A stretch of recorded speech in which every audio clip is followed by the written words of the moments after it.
हरिहंत सिद्ध सूरी उपाध्याय साधु सर्व अर्थ के प्रकाशी मांगलिक उपकारी है। तिनको स्वरूप जाने राग ते भई जो भक्ति काय को नमाए स्तुति को उचारी है। धन्य धन्य तिन ही ते काज सब आज भये कर जोड़े बारे बारे वंदना हमारी है। मंगल कल्याण सुख ऐसो हम चाहत है। ओ मेरी ऐसी दशा जैसी तुम धारी है।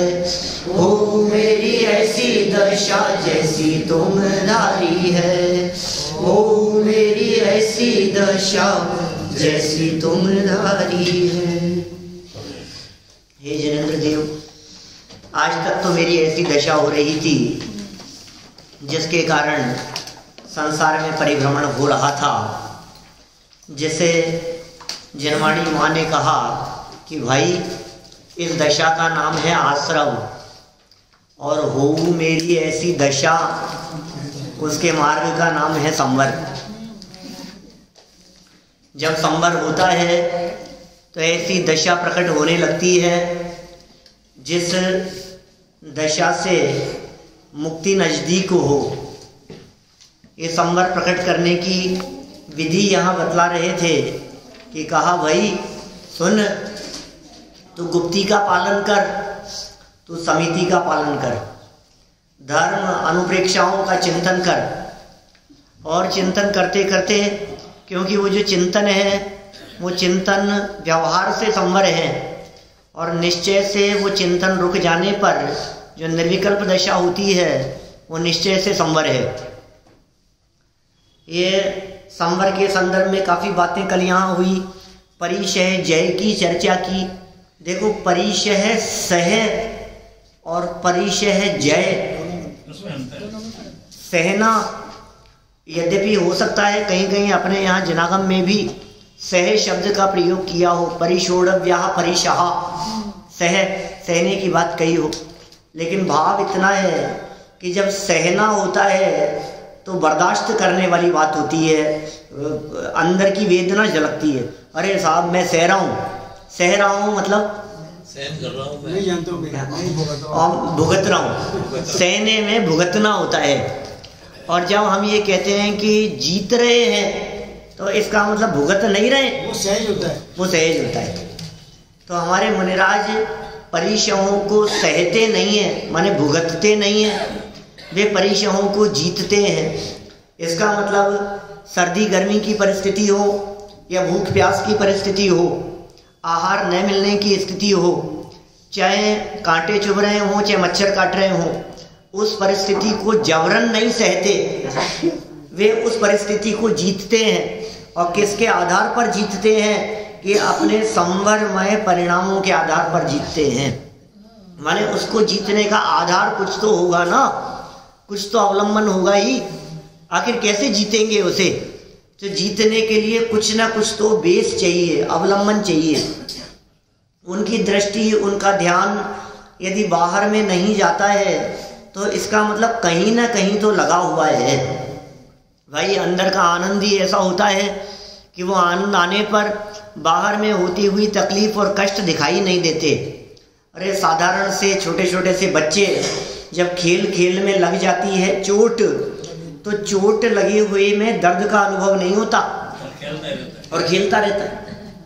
और जब खेलने के बाद 2 घंटे बाद जब घर में आया तब कहता है कि ये मेरे कहीं की लग गई ये कैसे लग गई? अब उसे दर्द दिखाई देता है। इसका मतलब दर्द की तरफ ध्यान क्यों नहीं जा रहा था, ये बताओ? ध्यान दूसरी तरफ, क्योंकि ध्यान कहीं दूसरी तरफ था। वो खेल का आनंद जब होता है, खेल में जब मजा आ रहा होता है, तो चोट का कष्ट भी कष्ट नहीं लगता।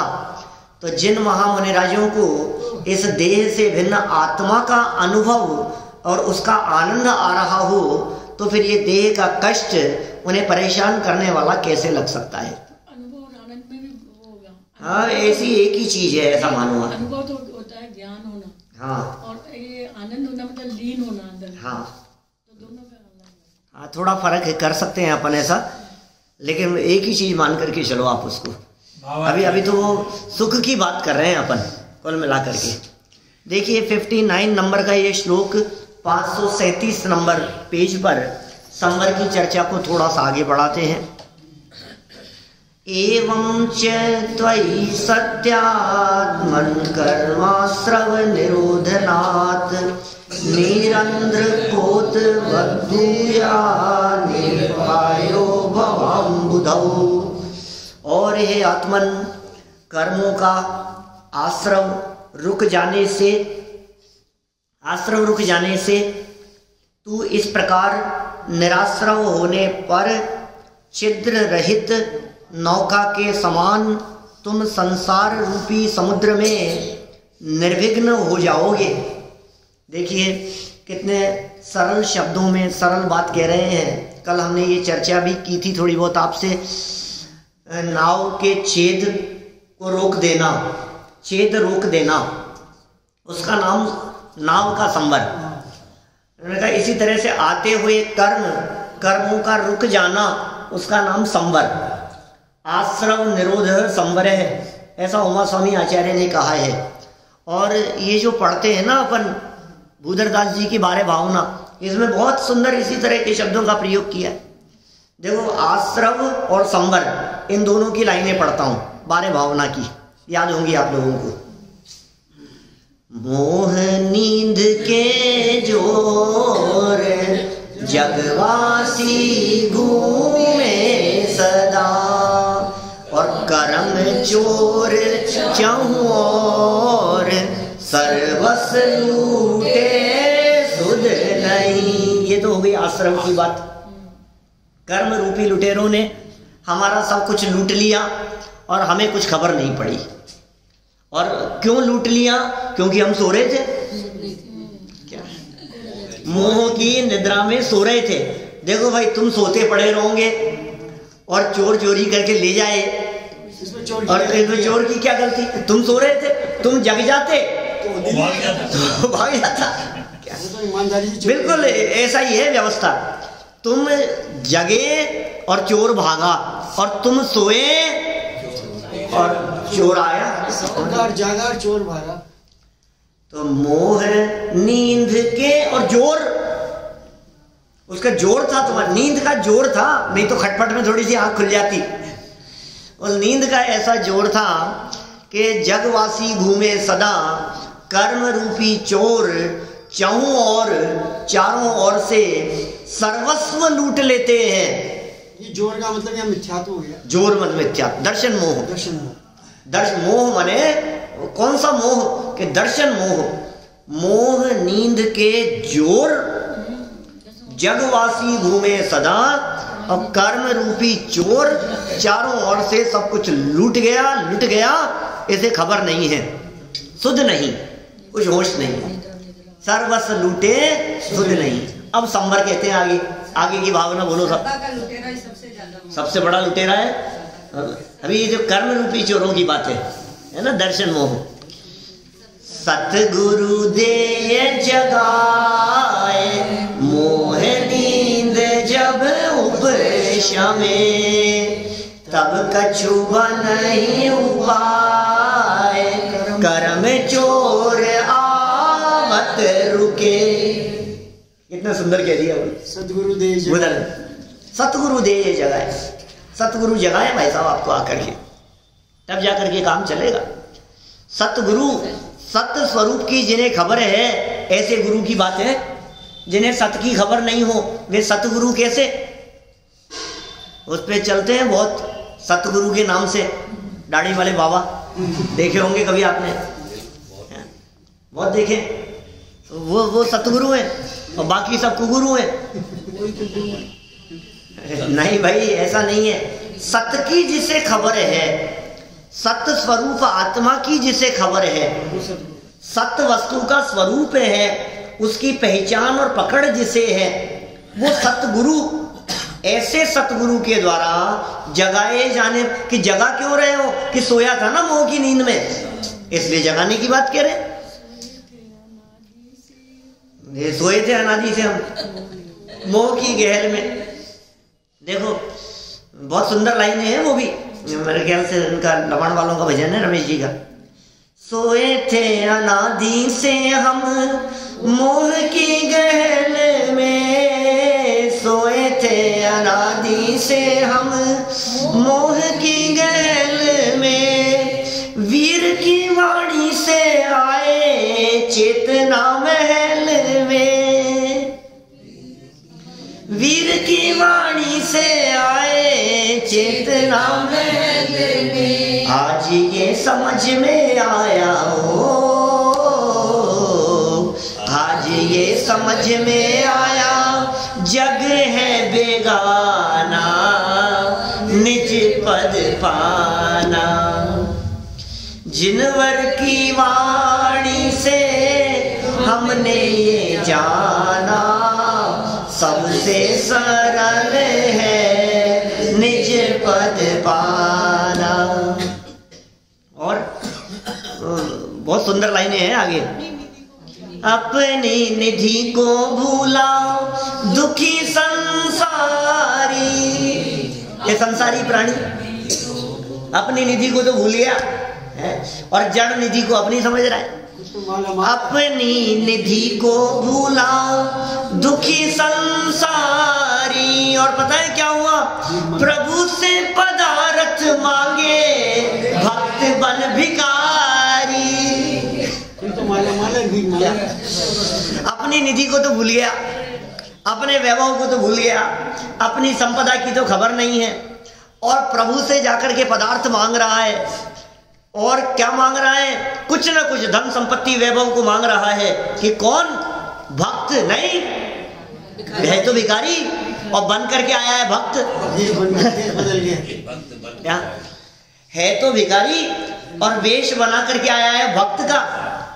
अपनी निधि को भूला दुखी संसारी, प्रभु से पदार्थ मांगे भक्त बन भिखारी। और फिर क्या कहा, भोगों के भगत। तू किसका भक्त है, महावीर भगवान का? तू पार्श्वनाथ भगवान का भक्त है कि आदिनाथ भगवान का? अरे तू तो भोगों का भक्त है।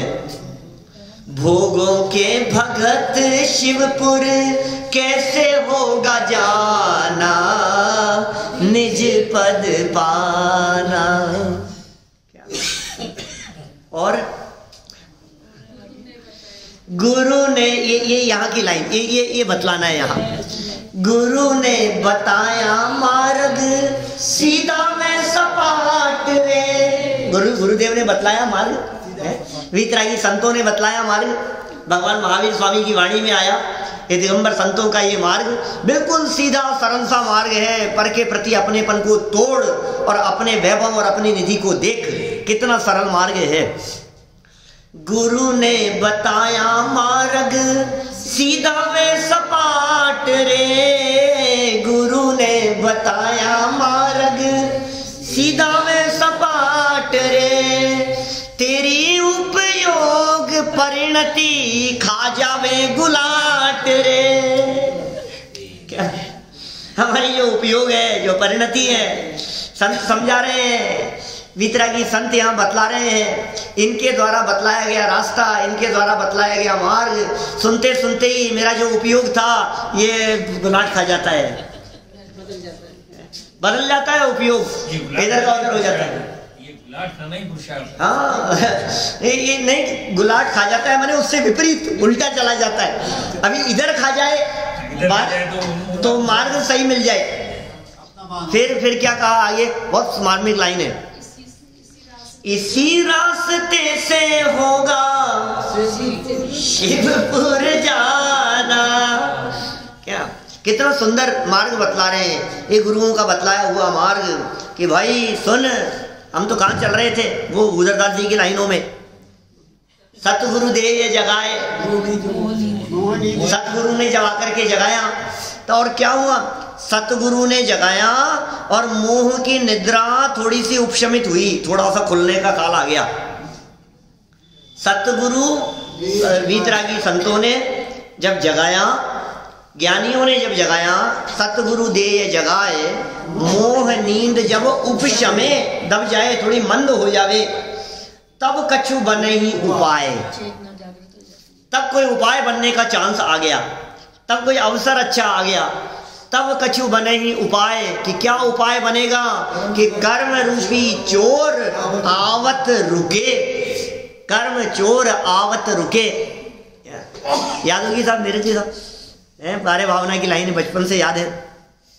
अब तो ये परंपरा होनी चाहिए घरों में ऐसी, बारे भावना का पाठ करो, मेरी भावना का पाठ करो, आलोचना पाठ मैंने कभी कभी बोलना चाहिए संडे टू संडे, अष्टमी चतुर्दशी को बच्चों को लेकर के, जिससे ये शब्द उनके कानों में पड़े और जवान पर आए।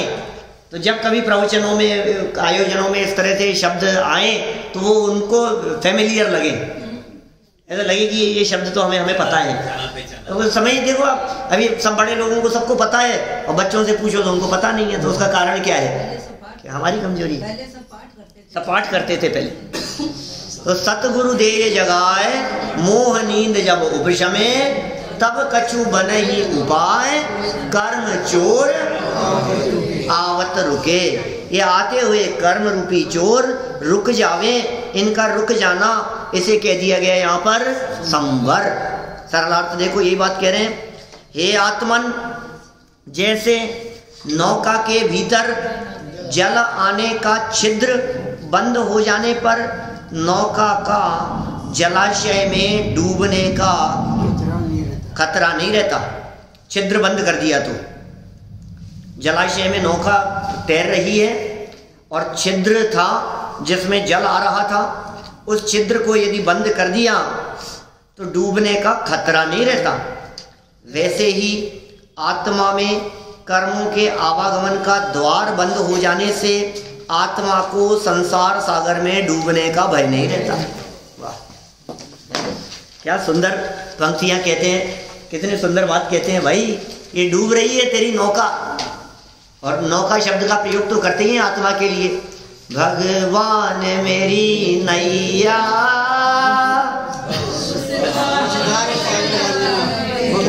कैसे कैसे लगाएंगे भगवान, कैसे लगाएंगे? खुद तो मालिक बन करके बैठना चाहता है और भगवान को वो नाव चलाने वाला नाविक बनाना चाहता है। तो सोच तो सही, बोले मैं तो बैठ गया, मेरी तो नाव है, मैं तो बैठ गया, मैं तो मालिक हूँ, और भगवान तुम चलाओ इस नौका को, तुम पार लगाओ। ये कोई समझदारी की बात है? तुम ही खेवन आ रहे हो, तुम ही पार लगाने वाले हो कि भाई मेरी नौका तो मैं ही पार लगा सकता हूँ। हाँ, लेकिन ये नौका पार कैसे लगेगी वो रास्ता प्रभु ने दिखाया है, वो मार्ग प्रभु ने बतलाया है, वो विधि भगवान के द्वारा बतलाई गई है। माने उनके द्वारा बतलाई गई विधि, उनके द्वारा बतलाया गया मार्ग, उनके द्वारा बतलाया गया रास्ता। प्रभु ने बताया मार्ग सीधा व सपाट रे, वो जो रास्ता उन्होंने बतलाया है वो रास्ता है जिनेंद्र देव मैं अपना लूं तो मेरी ये डूबती हुई नौका है जो संसार रूपी समुद्र में डूब रही है। देखो जब नौका डूबती है तो अधोगति होती है, नीचे गिरेगी ना, नीचे की तरफ जाएगी ना। अब यदि ये मेरी नौका यहाँ से डूबी दीपेश जी, तो अपनी ये नौका कहाँ जाएगी? यदि डूबेगी तो कहाँ जाएगी? बोलो, इस मनुष्य गति से नीचे उतरो तो कहाँ जाओगे आप? या तो तिर्यंश में चला गया या नरक में चला गया, ये हालत दिखती है।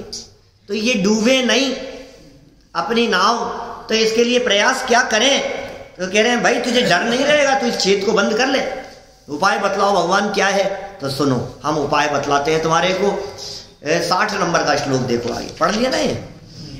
हाँ पढ़ लिया। 60 नंबर देखो, 538 नंबर पेज पे 3 श्लोक हैं अभी, ये तीनों पढ़ेंगे अभी अपन, समय है अभी अपने पास में बहुत। विकथादि वियुक्त स्वमात्म भावनयान्वित त्यक्त बाह्य प्रभो भूया गुप्त्याद्यास्ते कर स्थितः। हे आत्मन, विकथादि प्रमादों से रहित और आत्म भावना से युक्त होकर तू बाह्य पदार्थों में वांछा रहित हो। ऐसा होने पर गुप्ती आदि तेरे हाथ पर रखी हुई वस्तु की तरह हो जाएंगे।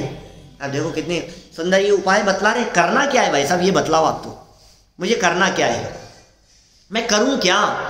अब ये कर्मों को रोकने के लिए मैं बुद्धिपूर्वक क्या प्रयत्न करूं।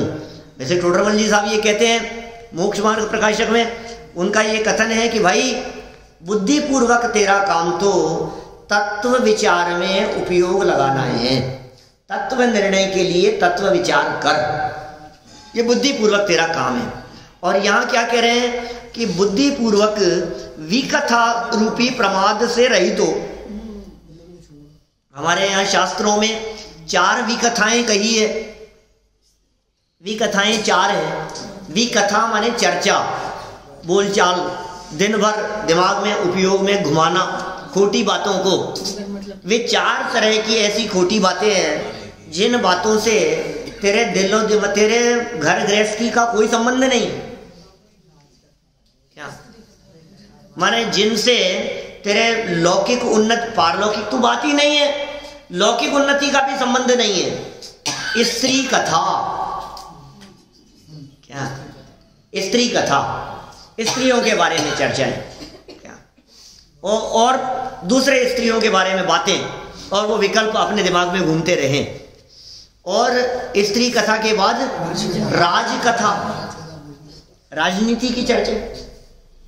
अब सारी राजनीति की चर्चा है, तुम्हारा क्या लेना देना है वैसा, सरकार किसकी बन रही है तो तुम्हारे घर में रोटियां उससे आएगी क्या, कुछ देगा तुम्हारे को, क्या लाभ मिलेगा तुम्हारे को ये तो बतलाओ। लेकिन लगे ना साहब उस राज कथा में वहां का क्या हो रहा है, यहाँ का क्या हो रहा है, और राजस्थान की तो छोड़ो, बिहार में क्या हो रहा है, गुजरात में क्या हो रहा है, महाराष्ट्र में क्या हो रहा है, वहां किसकी सरकार है, वहां का तेरे से क्या लेना देना है, वहां से हमारे को क्या लेना देना है। और यहाँ तक भी ठीक, ये कहता है अमेरिका का कौन हो रहा है वहां का राष्ट्रपति, वहां का चुनाव, वहां किसकी सरकार आएगी, वहां कौन होगा। अरे भाई तू इस राजकथा में क्यों उलझा है, ये व्यर्थ की कथाएं हैं, इसे भी कथा कहते हैं। स्त्री कथा, राज कथा और चोर कथा और भोजन कथा। भोजन कथा तो काम की है भोजन कथा काम की नहीं है, भोजन करना काम का है। फिर लौकिक दृष्टि से भी कथा में क्या दम है बताओ, कथा करने से पेट नहीं भरेगा। चोरों की चर्चा, वहां ऐसा हो गया, इसके ऐसा हो गया, उनके यहाँ ऐसा हो गया, उसने ऐसा कर लिया, तुम्हें पता उसके बारे में, दूसरों की चर्चाएं, ये भी कथाएं हैं। सुबह उठते ही पहले न्यूज़पेपर खोलते ही भी कथा चालू हो जाती है, टीवी के चैनल देखते हुए अब उसका क्या होगा, वो उससे शादी करेगी कि नहीं, वो उसके साथ भाग जाएगी, उसका ऐसा हो जाएगा, इसका ऐसा हो जाएगा। यार तो टीवी देखता देखता ये भी कथा कर रहा है, दिमाग में घुमा रहा है, और फिर इतने में फोन आ जाता है अपने पियर से, तो फिर वो तुम देखा था क्या सीरियल उसमें क्या हुआ था फिर अभी बहन का फोन आ जाए, भौजाई का फोन आ जाए, तो वो यही बातें चलती रहती है, ये भी कथाओं में चलता है। क्यों साहब, जैन साहब सही कह रहा हूँ ना फोन अंगेज रहता है। तो ये स्त्री कथा, राज कथा, राजनीति की चर्चाएं, खेलों की चर्चाएं, पूरे दुनिया भर में कहाँ कौन खेल, कौन सी टीम आ रही है, कौन सा क्या, तुम्हारे लौकिक जीवन से कोई संबंध नहीं है।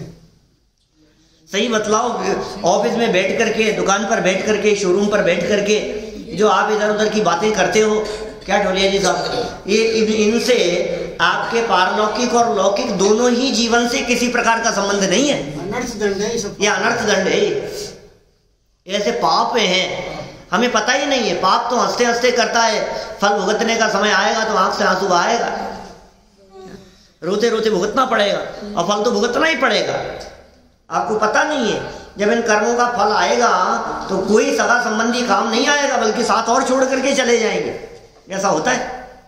तो ये विकथाओं से बचो, विकथाओं से बचो, व्यर्थ की बातों से बचो, व्यर्थ के सीरियल से, व्यर्थ के टीवी से, इधर उधर की बातों से, न्यूज़पेपर से, लौकिक चर्चाओं से, आस पड़ोस में इधर उधर की राजनीति से बैठ जाए महिलाएं 5-7, तो फिर देखो आप घंटों कब निकल जाते हैं।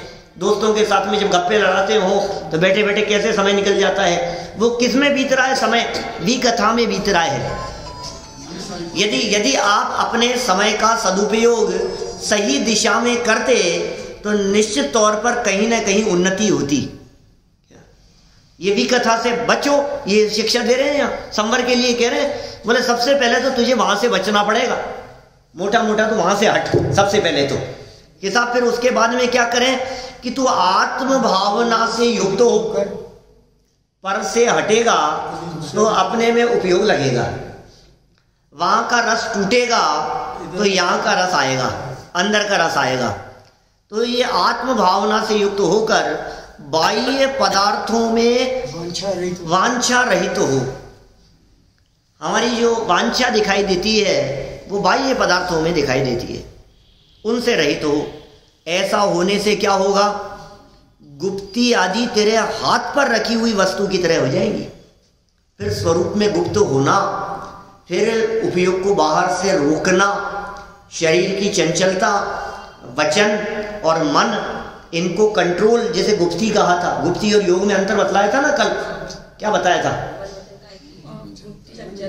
मन वचन काय की चंचलता तो योग है, योग में चंचलता है। मन वचन काय के निमित्त से आत्म प्रदेशों की चंचलता, आत्मा की चंचलता, तो योग में चंचलता प्रमुख है और गुप्ती में स्थिरता है।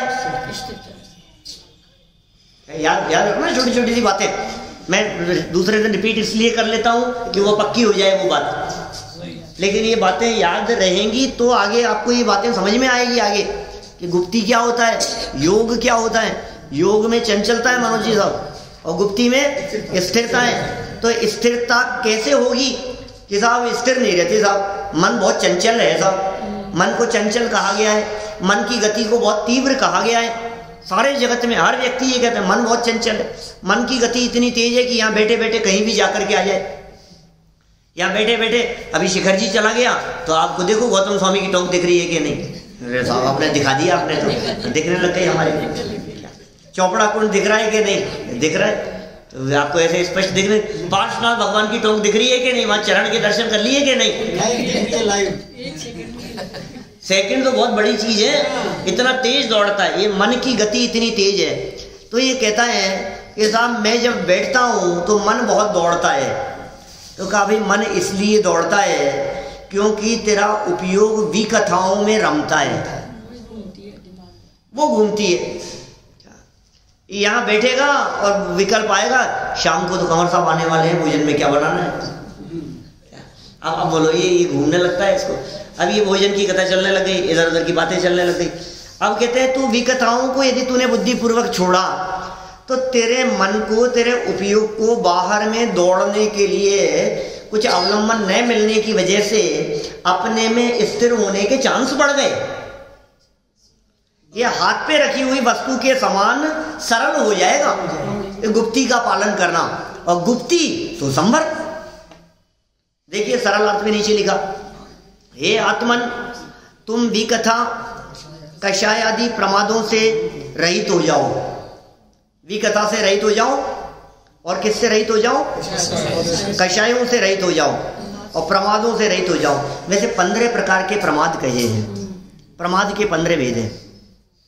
4 कषाय, 4 विकथा, 5 इंद्रियों के विषय, निद्रा और स्नेह, ये 15 प्रकार के प्रमाद के भेद है। मतलब इन 15 विषयों में से किसी भी जगह पर उपयोग लगता हो तो आगम ये कह रहा है कि तुम प्रमादी हो।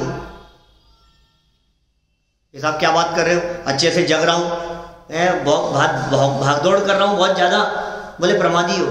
क्या बात कर रहे हो? कि यदि तुम्हारी वृत्ति 4 प्रकार की विकथाओं की तरफ दौड़ती हुई दिख रही है तो प्रमादी हो। मैच देखने के लिए जा रहा है, प्रमादी है। वोट देने के लिए जा रहा है, समय नहीं हो जाए, दौड़ना है यार, मेरे को तो इस बार तो काम करना है, मैं दौड़ दौड़ करके काम कर रहा है, प्रमादी है।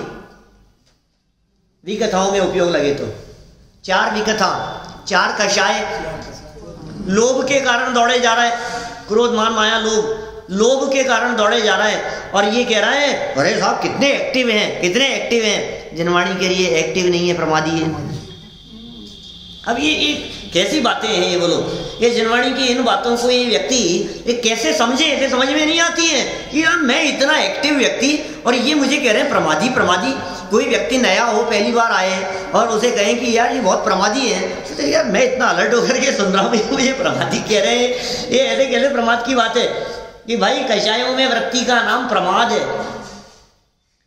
4 विकथाएं, 4 कषाएं और 5 इंद्रियों के विषयों में भाग दौड़ और प्रवृत्ति, इसका नाम भी प्रमाद है। नींद को तो सारा जगत प्रमाद कहता है, निद्रा, और पर पदार्थों के प्रति जो स्नेह है, प्रणय कहा गया है उसे, प्रणय, स्नेह, लगाव, ये भी जो है प्रमाद है। ये 15 प्रकार के प्रमाद है, ये सब कह दिए यहाँ इन्होंने। हे आत्मन, तुम विकथा कषाय आदि प्रमादों से रहित हो जाओ और निज भगवान आत्मा का ध्यान करो। कौन किसको कह रहा है? जीवनधर स्वामी अपने आप को कह रहे हैं, संवर भावना का चिंतन करते हुए। पुत्र, मित्र, कलत्र तथा धन, धान्य आदि बाह्य पदार्थों से ममता छोड़ दो। ऐसा करने से गुप्ति, समिति, तप और परिचय जय आदि स्वयं ही प्राप्त हो जाते हैं। तू छोड़ दे बुद्धिपूर्वक। क्या छोड़ना है? इनके प्रति ममता छोड़ दे। पुत्र व्यामोह में आकुलित व्याकुलित होता दिखाई देता है। पुत्र व्यामोह में मरे जा रहा है, पुत्र व्यामोह में तुझे परवाह, उसे परवाह ही नहीं है तुम्हारी, और तुम उसके पीछे पड़े हो। वो भी कहता है यार ये अच्छे मेरे पीछे पड़ गए। पुत्र व्यामोह, मित्र, अरे नहीं ये तो मेरा सगा खास दोस्त है, ये तो मेरा बचपन का दोस्त है, और ये तो हम तो बिल्कुल ऐसा समझ रहा है भाई। तो ये कह रहे हैं भाई मित्र के प्रति ममता को छोड़ दे। क्या? क्योंकि आज का मित्र कल उदय बदल जाने से शत्रु होता हुआ दिखाई देता है। इससे पहले कि वो बदल जाए तू अपना उपयोग बदल ले। कलत्र माने स्त्री, कलत्र माने स्त्री, पत्नी, और धन, धान्य, संपदा, बाह्य वैभव, इन सब पदार्थों से ममत्व को छोड़ दे। इनके प्रति ममत्व छूटा तो क्या होगा? गुप्ति कल हमने समझाई थी, समिति भी बतलाई थी, तप भी कह दिया था। 12 प्रकार के तप हैं: अनशन, उनोदर, वृत्ति, परिसंख्यान, विविक्त, शय्यासन, काय क्लेश। अनशन, उनोदर, रस परित्याग, वृत्ति, परिसंख्यान, रस परित्याग, विविक्त, शय्यासन और काय क्लेश। और प्रायश्चित, विनय, वैयावृत्य, स्वाध्याय, विसर्ग और ध्यान। ये 12 प्रकार के तप हैं और 22 प्रकार के परिश्रमों के नाम बतलाए थे कल आपको। तो ये सब क्या होंगे? स्वयं भी प्राप्त हो जाते हैं। ये सहज होती है ऐसी स्थिति। चलो आगे देखो, अब क्या करें भाई साहब? और बतलाओ, आप और भी कुछ बतलाओ तो सही। तो सुनो और बतलाते हैं। तुम तो चिंतन किए जाओ संवर के लिए। संवर माने सुख की उत्पत्ति, संवर माने आनंद, संवर माने दुख से बचना, संवर शुद्धि की उत्पत्ति, सुख की उत्पत्ति, ये निश्चय से संवर कहलाता है। ऐसी व्याख्याएं की है संवर के संदर्भ में। देखो 61 नंबर पढ़ते हैं। एवं क्लेश गम्येऽस्मिन् आत्मादीनतया सदा श्रेयो मार्गे मतिं कुर्यात् किं बाह्ये तापकारिणी। हे आत्मन, इस प्रकार देखो हर श्लोक में आत्मन आत्मन आत्मन सबको संबोधन, आत्मा को संबोधन कर रहे हैं, अपने आप को संबोधन कर रहे हैं। हे आत्मन, इस प्रकार हमेशा आत्मा की स्वाधीनता से सुलभ प्राप्त, किससे? आत्मा की स्वाधीनता से सुलभ प्राप्त इस मुक्ति मार्ग में अपनी बुद्धि लगाओ। उपयोग कहाँ लगा रहे हो? इधर उपयोग लगाओ, इधर बुद्धि लगाओ। बुद्धि तो बहुत है तुम्हारे में, बुद्धि की कमी नहीं है, दिशा देने की जरूरत है। बुद्धि तो बहुत है भाई साहब, बुद्धि कम नहीं है। बुद्धि यदि कम होती तो मोबाइल में कैसे लगती? बुद्धि यदि कम होती तो बिजनेस में कैसे लगती? बुद्धि यदि कम होती तो कम बुद्धि वाले इतना पैसा नहीं कमा पाते। इसका मतलब बुद्धि तो तेज है, मुक्ति मार्ग के लिए पर्याप्त है। लेकिन कह रहे हैं उस बुद्धि को कहाँ लगाओ? मुक्ति मार्ग में लगाओ। अपनी बुद्धि को अपने में लगाओ। तो यार गलत दिशा में जा रहा है। ये जितने लोग आतंकवादी लोग हैं कि बड़े बड़े अपराधी हैं, इन सबकी बुद्धि बहुत तेज है। सब पढ़े लिखे हैं, इंटेलिजेंट है, पढ़े लिखे हैं, इंटेलिजेंट है। बोलो सही बात है ऐसा? माने वो अपने उपयोग को, गलत दिशा उनको मिली तो क्या हो गया, वो अपराधी हो गए। इनमें अनपढ़ ना समझ एक भी नहीं है। हाँ, अनपढ़ ना समझ नहीं है सब। वाले हैं ना, सब पूरे बिल्कुल समझदार हैं। सब पढ़े लिखे हैं। अरे भाई साहब, ये डिग्री होल्डर टेक्नोलॉजी समझते हैं तब जाकर के कर पाते हैं अपराध। वो बारीकियां समझते हैं उनकी, इंटरनेट की, मोबाइल की, इनकी सब, उनमें जो काम सब जो है बहुत बहुत सूक्ष्मता से गायब हो जाता है। हाँ, अकाउंट से पैसा गायब हो जाता है। तो ये शातिर दिमाग का काम है। अनाड़ी कर सकता है क्या कोई? आप हम जैसे मंदबुद्धि नहीं कर सकते।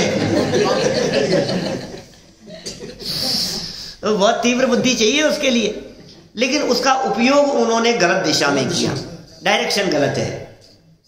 तो बुद्धि जो आज तक हमारी परमे सुख भोगने रूप खुरापाती बुद्धि चल रही थी, जो कुछ ना कुछ इनमें अब मिलेगा, ऐसे में ऐसे देखो आप कैसे आनंद आएगा। तू देख क्या आनंद आता है कि भाई इसमें आनंद नहीं है। तू अपनी बुद्धि को सच्चे सुख को प्राप्त करने में लगा। दुखदाई बाह्य मार्ग में बुद्धि लगाने से क्या प्रयोजन? ये जितना भी तेरा उपयोग लग रहा है, ये दुखदाई मार्ग में लग रहा है। जितना तेरा उपयोग लग रहा है, ये सारा का सारा उपयोग गलत दिशा में लग रहा है। इसलिए उस दिशा से अपने उपयोग को बदल, उसमें उपयोग लगा। जो दुखदाई मार्ग है, सोच रहा है इससे सुख मिलेगा, उसमें सुख है नहीं, तो उस मार्ग में उपयोग लगाने से क्या प्रयोजन है? देखिए सरल अर्थ, हे आत्मन, अपने ही अधीन होने से सहज साध्य जिनवर की वाणी से हमने ये जाना, सबसे सरल है निज पद पाना। सबसे सरल है, बहुत सहज मार्ग है ये। इतनी भी पराधीनता नहीं है। दादा ये कहते हैं बारिल जी, ये एक कप चाय का प्याला बना करके पीना बहुत कठिन काम है, और आत्मा का अनुभव उससे भी सरल है।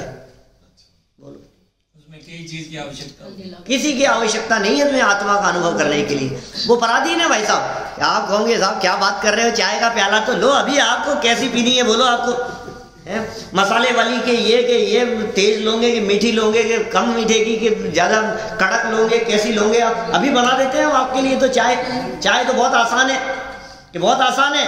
और जैसे ही किचन में गए और मालूम चला कि दूध ही नहीं है, गैस नहीं है, गैस बराबर थी, लाइटर काम नहीं कर रहा है, शुगर नहीं है, चाय की पत्ती नहीं है। आप कितनी परतंत्रता है, कितनी पराधीनता है। ये तो उदय थोड़ा सा बराबर होता है तो सब वस्तुएं सहज मिलती सी दिखती है। थोड़ा सा पुण्य का उदय होता है ना, बराबर सरल दिखती है। किसी ऐसी जगह पर, जिस जगह पर आपके पास में चाय बनने संबंधी एक भी वस्तु नहीं हो, सहयोगी सामग्री, और चाय की लगी हो तड़प, जंगल में हो आप और अटक गए हो, हाईवे पर चल रहे हो और गाड़ी हो गई हो खराब, और दोपहर में बजे हो 3 और सर होने लग जाए गरम, बाहर में लग रही हो बहुत तेज ठंड और सर हो रहा था गरम, अब पीनी है चाय, अब क्या करें बोलो? अब चाय नहीं मिली तो माथा फटे जा रहा है, अब बताओ क्या करें? अब न आगे जा सकते हैं न पीछे जा सकते हैं, और चाय बनाने की कुछ व्यवस्था नहीं है। अब बनाओ आप चाय। दूध भी मिल गया तो तपेली नहीं है बनाने के लिए। बोलो, दूध मिल जाए तो तपेली नहीं है, अग्नि नहीं है, ईंधन नहीं है, गैस नहीं है, पत्ती नहीं है, कितनी कितनी पराधीनता है। अच्छा बतलाऊं, अब ये तुम्हें अपना स्वाद लेने के लिए, आत्मा का अनुभव करने के लिए, उसके लिए कितनी पराधीनता चाहिए? बोले उसके लिए पिताजी चाहिए क्या? तो बेटे या यार दोस्त चाहिए, तो फिर शिविर लगाने की जरूरत है, तो फिर सब सामूहिक रूप से बैठो। पैरों में बहुत दर्द है, वंदना तो नहीं कर सकता है, पैरों में दर्द है तो समझ में आ रही है बात, लेकिन अनुभव कर सकता है। इतनी स्वाधीनता है। सोते सोते मैं यदि जुगल जी बाबू जी के शब्दों में कहूँ तो इतना आसान और इतना सरल काम है कि यदि तुझे मूंगफली छील करके खाना आता हो तो तू सम्यक दर्शन ले सकता है, संवर प्रकट कर सकता है। इतना तो आता होगा, सबको आता है क्या? कोई सब देख लो, बोलो साहब उधर पीछे सबको मूंगफली छीलना, मूंगफली छील करके खाना आता है? सबको आता है, बिल्कुल। जब उसको छीलते हैं तो उसकी जो गुली होती है अंदर की, उसको कचरे में डाल देते हैं और छिलका खा जाते हैं। ऐसा नहीं करते? ऐसा नहीं करते क्या भैया? यहाँ तो यही काम कर रहा है। सुन, अंदर है उसकी गुली आत्मा, और ये जो ऊपर है ये है छिलका। क्या? और इस छिलके से दृष्टि हटाकर, इस छिलके को छोड़कर जो अंदर बैठा हुआ था माल, उसका स्वाद लेवे तो हम समझें कि तुम हो समझदार, और अंदर के माल को छोड़कर इस छिलके की तरफ दृष्टि घुमाएं तो हम कहेंगे भाई तुम्हें तो छिलके खाना आता नहीं है, क्या ना समझ हो तुम। ये सिखा रहे हैं यहाँ पर। देखो भाई क्या प्रयोजन है, तू क्या कर रहा है, किधर उपयोग को लगा रहा है। हे आत्मन, अपने ही अधीन सहज साध्य, सहज साध्य, सहज है मंजिल की प्राप्ति, सहज साध्य मोक्ष मार्ग में ही अपनी बुद्धि को सदा लगाओ। बुद्धि को मोक्ष मार्ग में लगाओ, बुद्धि को सच्चे सुख की प्राप्ति में लगाओ, जिससे सुख की प्राप्ति होती है। मोक्ष मार्ग को छोड़कर दुखजनक बाह्य सांसारिक कार्यों में बुद्धि लगाने से सुख रूपी प्रयोजन की सिद्धि नहीं होती। इन सांसारिक कार्यों में अपने उपयोग को लगाने से सुख की सिद्धि नहीं होगी, सुख रूपी प्रयोजन की सिद्धि नहीं होगी। चलो कोई बात नहीं, एक बात और कह लेते हैं आगे। इसी संवर के संदर्भ में एक श्लोक और है, अभी है अपने पास में 4 मिनट। शुष्क निर्बंध तो बाह्ये मुह्यतस्तव हृदय व्यथा, प्रत्यक्षितैव नन्वात्मन प्रत्यक्ष निर्योजिता। हे आत्मन, बाह्य पदार्थों में निस्सार संबंध करके मोह करते हुए तेरे में पीड़ा प्रत्यक्ष नरक के समान प्रत्यक्ष सिद्ध ही है। हृदय में, तेरे हृदय में, हृदय शब्द भी है आगे उसके, हृदय था। क्या कह रहे हैं? हे आत्मन, बाह्य पदार्थों में निस्सार संबंध, ये जो तेरा संबंध है पर पदार्थों के साथ में, ये निस्सार है, इससे कुछ सार निकलने वाला नहीं है। ऐसा संबंध करके मोह करते हुए तेरे हृदय में जो पीड़ा है ना, हमें मालूम है आपकी पीड़ा को, हम समझ सकते हैं। हम जिस पीड़ा को भोगते हैं और रोजाना जिस प्रकार की वेदना होती है, आप कल्पना नहीं कर सकते उस हृदय की पीड़ा की। कल रात को सोते सोते विचार करने लगा, वो क्षण भंगुरता का ऐसा विचार चलता रहा, तो भाई तो विचार कर कि बगल में पत्नी सो रही है और अभी इसकी डेथ हो जाए। ये विचार करे कि मैं बगल में सो रहा हूँ और मेरी डेथ हो जाए, तो सोच जरा तेरी क्या हालत होती है। वो होगा कि नहीं? 2 में से एक पहले जाएंगे कि नहीं? जाएंगे। दोनों है रात को लेटे हुए बिस्तरों में, और अचानक एकदम पता लगा कि ये गए। अब बोलो आपकी क्या हालत होती है। थोड़ा फील करना एक एक चीज को, तो पता लगे क्षण भंगुर है, जीवन कभी भी किसी का भी पूरा हो सकता है। मास्टर साहब, कभी भी हो सकता है कि नहीं? फिर जो झटका लगता है ना एकदम, उस चीज को फील करने पर आप उस झटके को एक बार महसूस करके देखो तो आपको पता लगे ये कितनी वेदना है, कितनी पीड़ा है, कितनी तकलीफ है। हमें ये तकलीफ का अंदाजा नहीं है बिल्कुल भी। मर जाए, अटैक आ जाए, बोलो अब क्या स्थिति हो रही है, अभी क्या करोगे आप? अटैक आ गए, रात को 2 बजे हैं, किसको फोन करना है, क्या करना है, कहाँ से गाड़ी कहाँ से लेकर के जाना है, कैसे अस्पताल लेकर के जाना है, कौन से। अब अभी ये जो हालत जो दिखती है, सोच सकते हो आप इसके बारे में? थोड़ा सा कल्पना हो सकती है थोड़ी बहुत आपके दिमाग में? होनी चाहिए। अरे रोज कभी किसकी होती है, कभी किसी की होती है। ये तो मैंने एक्सट्रीम लेवल की बात कर दी, किसी के मरने की, के अटैक आने की। लेकिन रोजाना किसी ने पैसे नहीं दिए, किसी ने ये कर दिया, किसी ने गाली दे दी, किसी ने अपशब्द कह दिए, बच्चे ने सामने जवाब दे दिया, रात भर नींद नहीं आ रही है, उसके बारे में विचार करता रहा, इसका ऐसा हो गया, उसका ऐसा हो गया, वो मकान खाली नहीं कर रहा है, किराएदार ने मना कर दिया है, उसने कहा कर ले तेरे को जो करना है। अभी तेरे जो घूम रहे हैं ना दिमाग में, ये जो संकल्प विकल्प जो बातें घूम रही है, इन टेंशनों के बारे में कह रहे हैं प्रत्यक्ष नरक। नरक ये क्या कह रहे हैं वादीप सिंह आचार्य देव? ये कह रहे हैं प्रत्यक्ष नरक के समान ये प्रत्यक्ष सिद्ध ही है, ये प्रत्यक्ष सिद्ध है। नरक भोग रहा है, अभी नरक का पता नहीं है। यहां तुझे नरक जैसी वेदना होती हुई दिखाई दे रही है, पता नहीं है तेरे को। उसके साथ ऐसा हो गया, बच्चा ऐसा कर आया, वो झगड़े आया, उसके साथ ऐसा हो गया, वो इसने ऐसा कर दिया। दिन भर चलती रहती है ऐसी ऐसी बातें, दिन भर होता रहता है। कभी दांत में दर्द हो जाता है, कभी दाढ़ दर्द करती है, कभी आँखों में देखना कमजोर हो जाता है, कभी सर दर्द करता है, कभी कुछ होता है, कभी नींद नहीं आती है, कुछ ना कुछ ऐसे ऐसे चलते रहते हैं सारी बातें। बोलो सरल अर्थ पढ़ो, देखो खत्म करें बात को। भाई यदि तुझे ऐसा लगता हो कि ये नरक है तो अपने उपयोग को वहां से हटा। देखो हे आत्मन, भ्रामक कल्पनाओं से, भ्रामक कल्पनाएं, अब बहुत तरह के कल पता नहीं कैसा चिंतन चल रहा है, ऐसा विचार चल रहे थे रात को, ये छत गिर जाए तो क्या हो, बोलो अभी अभी ये गिर जाए ऐसा होता है कि नहीं? कुछ भी हो जाए। मैंने सोचा भी कि मुझे ऐसे विचार क्यों आ रहे हैं, इस तरह की बातें क्यों चल रही है दिमाग में, चल रही है वो सही क्यों अशुभ? अरे अशुभ और शुभ हो सकता है ना कभी, जिस समय भूकंप के झटके लगते होंगे और बिल्डिंगें गिरती होगी, उस समय क्या होता होगा कि नहीं नहीं साहब मेरी बिल्डिंग कैसे गिर सकती है, मेरा मकान कैसे गिर सकता है, मेरी छत मेरे माथे पे कैसे गिरेगी। ये तो होता है ना कभी किसी न किसी के साथ। तो जब बड़े बड़े नगर विध्वंस हो जाते हैं तो ये ऐसी घटनाएं नहीं घटती हैं और नहीं घट सकती है।